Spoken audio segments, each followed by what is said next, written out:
Agora eu vou resolver com vocês a lista de trabalho e energia. Acompanha comigo aí a leitura do primeiro exercício. Ele diz o seguinte: na brincadeira conhecida como cabo de guerra, dois grupos de palhaços utilizam uma corda ideal que apresenta um nó no seu ponto mediano. O gráfico abaixo ele mostra a variação da intensidade da resultante F das forças aplicadas sobre o nó em função da sua posição X. Ele representa o gráfico, ele mostra o gráfico, e embaixo ele continua. Considere que a força resultante e o deslocamento sejam paralelos. Determine o trabalho realizado pela força F no deslocamento entre 2 e 9 metros. Para facilitar a resolução do exercício, eu peguei o gráfico que o exercício deu e representei aqui no quadro. E aí o exercício ele falou para a gente que a força ela é paralela ao deslocamento. Lembra?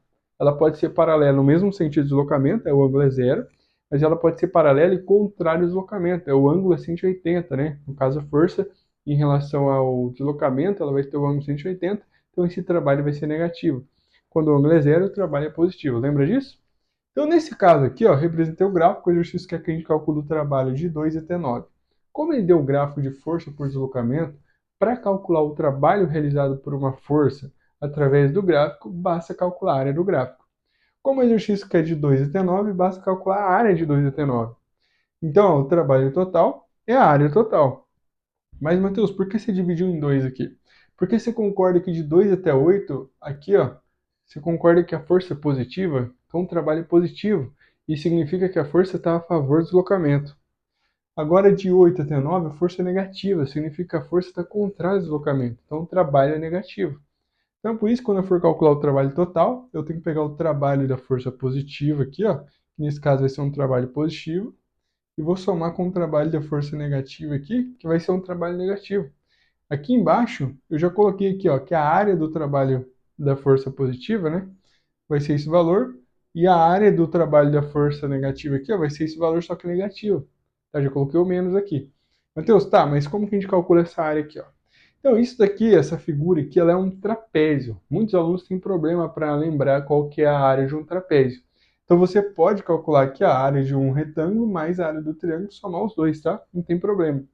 Mas eu acho mais rápido fazer aqui a área do trapézio, então eu vou fazer pela área do trapézio.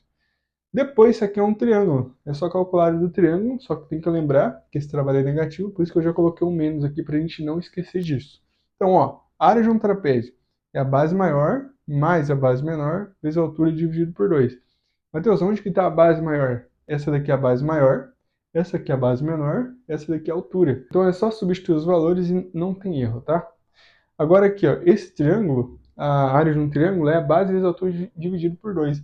Então a base que eu chamei de belinha, porque é diferente daquela ali, né? Chamei de belinha. A altura eu chamei de a galinha, dividido por 2. Então substituindo os valores, ó, a base maior vai ser de 2 até 8, que no caso é 6. A base menor é 4, a altura é 40. Então é 6 mais 4, tudo isso, vezes 40. Dividido por 2, né? Agora aqui, ó, no triângulo, que é esse triângulo aqui, ó, a base menor é 1, né? De 8 até 9 é 1. Aí a altura aqui é 20, menos 20, né? Mas eu já coloquei o menos aqui, dividido por 2. Então, fazendo essa conta, aqui vai dar 10 vezes 40, que dá 4.000, dá 400, né? Dividido por 2 dá 200. Aqui vai dar 20 dividido por 2, que dá 10. Então, 200 menos 10 é 190. O trabalho realizado por essa força é igual a 190 joules.